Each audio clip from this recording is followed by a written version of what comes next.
Chris Cowan here from Bujinkan Butoku Dojo in Fremont, California. I recently got a knife. It was called an obake, made by Lucas Burnley recently for Christmas. And I didn't like how it mounted. Plus, the belt I wear is a thicker belt. It's a tactical belt that I wear with my everyday wear, whether it's at work or whether it's just casual. And it turns out the belt loop was too small, so I redesigned it. I'm going to share some pictures of it, of how I built it and modified it to fit my everyday wear. I should be able to use this as a secondary knife to replace some of my other ones that I have. This one's very sharp. I'll show this one in a few minutes. I'm going to show some of the weapons that I normally carry every day. I normally carry.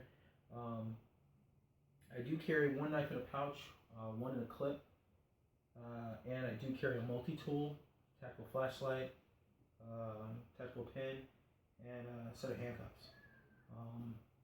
My everyday normal job when I'm not teaching and training is in customer service, but we've had one of our locations, especially in Hayward, was robbed at gunpoint. I happened to actually be in Japan at the time, at Hambu training the day my location was robbed. And actually in the same area where I work at, in Wells Fargo, has been hit repeatedly. I've stressed to our security that has come to our location several times why we need that security in the store, but they choose not to do it. Our location is literally, you can make two rights within a block and be on 880 and gone. The first thing that happened when I came back from Japan was when our location was robbed back then was one of my coworkers asked me, "Where were you? Why couldn't you have been here? Why couldn't you have helped?" That kind of thing. I said, "Well, I'm on the other side of the planet, so I couldn't have done anything." As a result, a friend of mine who's in law enforcement actually gave me handcuffs for my birthday. I do wear those at work, like I said. I have yet to use them in a situation. Right now, they are actually strictly a deterrent. I remember one time I was going to a Walmart during lunch, and a Union City police officer actually asked me, he's like, "Hey, you security?" "No, but I wear these at work." And I turned around, showed him my shirt where I work at, and he was like, "Oh, okay." And he's like, "Well, why do you have them if you're not security?" I said, "They're a deterrent." I said, "Look at it this way. Much like if you have an active shooter situation and you have someone who has a concealed carry license, they could stop that shooter before law enforcement can get there. That doesn't happen all the time, but it kind of evens the odds and makes it a little bit better for the people that could be potential victims. In my case, I wear my handcuffs openly, and so that people that come to my location see them, and it's a deterrent. When I explained this to the police officer, I said, "Well, think about this, officer." I said, me having my handcuffs on and customers seeing that, they have a tendency to, it de-escalates situations greatly, and that makes it so that our law enforcement in our city, in Union City, for instance, can focus on other tasks.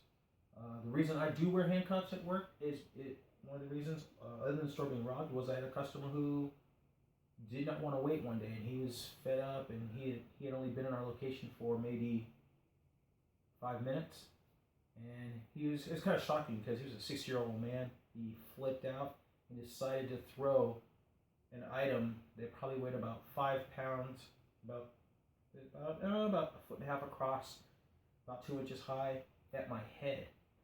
If I hadn't leaned to my left to badge in right at that moment, the box would have struck me in the back of my head. This is a metal box that would have struck me in the back of my head. I would have been either injured, knocked out, killed. I don't know. I decided, once our head of security decided not to prosecute, but they did go with law enforcement to this gentleman's house and say, "Hey, you're no longer allowed in here. If you are, you will be arrested." I was not satisfied with that result because they told me I couldn't press charges against him because the box didn't hit me. I'd be damned if that ever happens again. So again, that is why I wear my handcuffs. That is why I take an active presence at my location to give the impression of some type of security before law enforcement get there. And also alleviates law enforcement in our location. They could be working on other things that are that could be more important than dealing with some irate person in our location. That I could de-escalate the situation, get them what they need, and get them out the door. And in the end, they have my card and they're happy. They're coming back asking, "Hey, I want to see Chris. He helped me last time." You know, that's how I view things. How did my coworker describe it? I'm one of the most deadliest people at work. We have a Army veteran at my job. He and I were considered the most deadliest people at work. But I have a habit of, how do I say this? How does she put it? I kill our patrons with kindness. And in the end, they come back happy seeing me. So I want to show some of the things that I carry. Back to that, okay? And then we'll get into the modifications of this knife that I got for Christmas, okay? So my main knife that I carry this one in a pouch, okay? This is the Specwog Alpha. This was a gift to me by one of my friends in law enforcement, someone I consider family. My handcuffs also came from him. This knife I do carry in a pouch. It is a folder, tactical folder. Okay, I can use it, and it does have a secondary lock, so it won't close back on my hand. This knife is very, very good in terms of close quarters, self-defense, whether I can use it left hand or right hand. I wear this on my left hand or my left side because I'm left-handed, so I'll use it as a main weapon. But it's used greatly for grab and hook. You know, someone grabs both hands, you can use it. You can use the back end to strike. Okay, okay, push, drive, strike. Use it to drive someone down. I don't need to use it to kill or disable at this point. It's just to use it as a means of control. But if needs be, I can use it. Okay. So this one is carried in a pouch like this. That's a big knife. Again, this is really much a deterrent. Okay. My backup knives that I carry. I say knives because I bought two of these because they were for a great price. I couldn't help but get two. Okay. These are the two right here. Okay. These are made by Hammond or designed by Hammond Cruiser. Okay. It's the 7914. Made by CRKT. I got these for about $20 each. I actually got these at a local Big Five. Very nice knives. I used to carry both of these at the same time, one in a pouch and one in using the clip. These knives have served me very well. I have serrated and nice blade. These are really good in terms of slashing, stabbing. If I need to cut through something thick, strong, whether it's rope, it works well. Okay. These knives can be both used, in reverse. I can use one forward here, boom, okay. And they're easy to maneuver with and to use. And they very, as a utility knife, they are incredible. I love them. So I do have two. Like I said, I'll carry one and leave one at home as a backup, an extra backup, so backup of a backup. Okay. Another one I used to carry right here. This was made by. This is a bench-made knife. It was designed by Alan Elishewitz. This is a 940-1. This one was nice. This was actually, when this came out, this was actually a first production. It actually has a model number on it and everything. So this was number 327 of 1800. So this is the first model number of that one. This was a very nice knife, very lightweight. You can see a lot. It goes and works very well. But very small. This served as a utility knife, added serrated edges, nice curve. So this knife was very good, very small. So as a result of this one here, it was a very nice knife, but I wanted something that I could deliver a lot faster. So that's where I got this the one that I have on me right now, the Obake. Okay, so I'll show that one too. Another one thing I want to show is tactical flashlight. This one is about 150 lumens. Strangely enough, I bought a Surefire. The Surefire actually burnt out pretty quickly, so I said, "Hey, I'm frustrated. Let me just find something that works." So I actually got this in Chinatown. This one I've had this for about 3 years. Runs has a rechargeable battery. Very, very bright, adjustable. I can actually rotate it and adjust it to the sights. Very nice knife. I also carry a tactical pen. I always keep this on me also. Strangely enough, my daughter asked me, "Hey Dad, it's a pen." That's not really a pen, it doesn't write. I had to show her to unscrew it. Let's say, there we go. Unscrew it, and it is a pen. She didn't believe me at first. I was actually having her carry this also as a self-defense tool. These are my cuffs that I carry. Okay. Excellent. This right here is a Gerber Benchmade, or a Gerber multi-tool that I have. I had one before. I had it for about 5 years. I carried it to work. But actually, one of our patrons decided to steal it off my desk one time. I let one of my other coworkers borrow it. This is a newer model that I got. So this one comes in handy. You know, basic things: knives, screwdrivers, needle nose pliers, wire cutters, things like that. So these are some of the things that I carry. Okay. Now onto that new knife that I got. Okay, the Obake. Okay. This knife was made. It looks like when it was designed that it was designed off a James Williams knife, Yukata. It's a fixed blade. The belt carry system that he designed worked for a belt that was to be worn with a suit. And it wasn't big enough. It didn't fit my needs. So what I did is I designed and made a system that would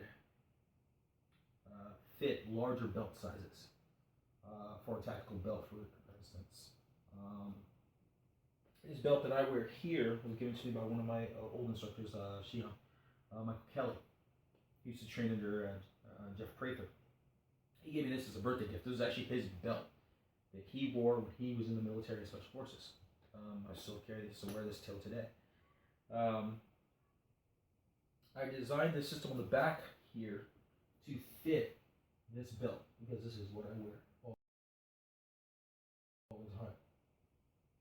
As you can see, the fixed blade, the system here which holds it, was held in with screws.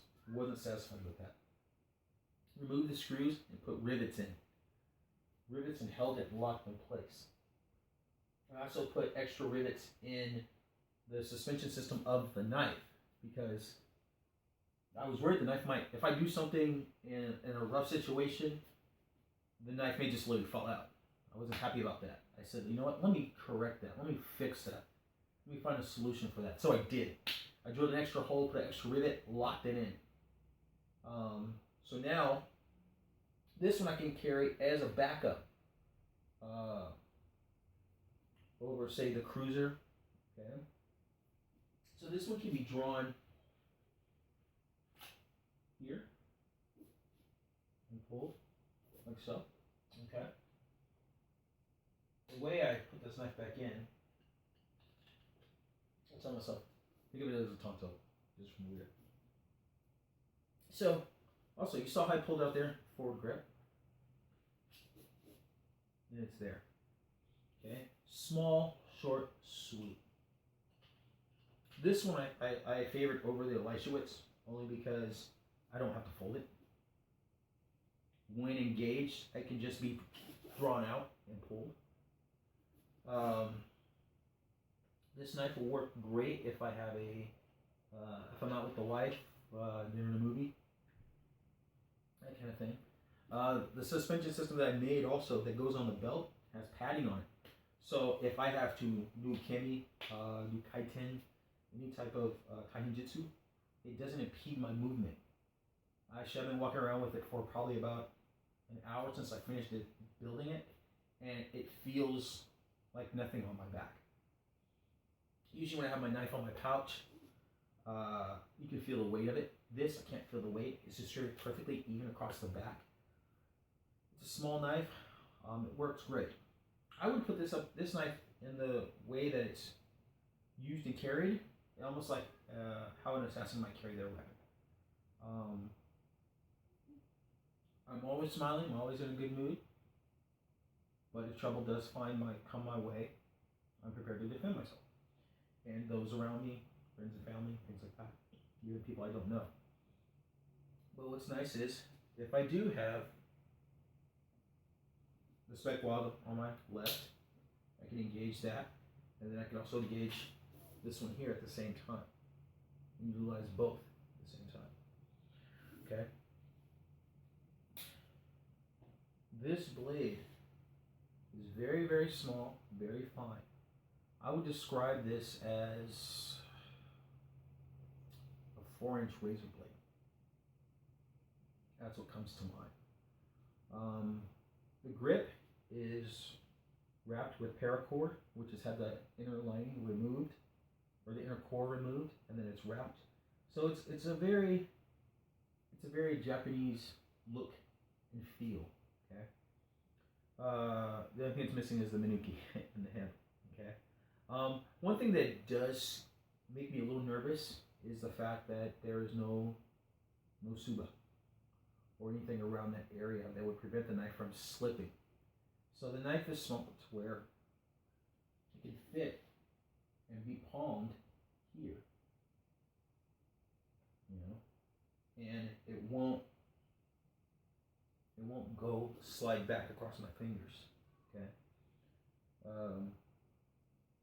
This knife is very deadly, very deadly. It was a good price. I got it for $29.99. The sheath was my main purchasing point. When I saw the sheath, I was like, wow, that's the kind of sheath I want. That's the one I can mount on my belt, and I can mount it in the way that I want to. I'm still looking for that perfect sheath where I can carry 2 knives on my back across the waist, across my lower back at the same time. That would be my ultimate goal, but I have yet to find that. So maybe I'll design that one later on. And again, everyone out there in the Bujinkan and martial arts community, train well, live well, be happy, enjoy life, and train hard. Even during the holidays, train if you can. Find a place, find somebody, find something, train. If you can't train the body, train the mind. If you can't train the mind, train the soul. Thank you. Have a good night.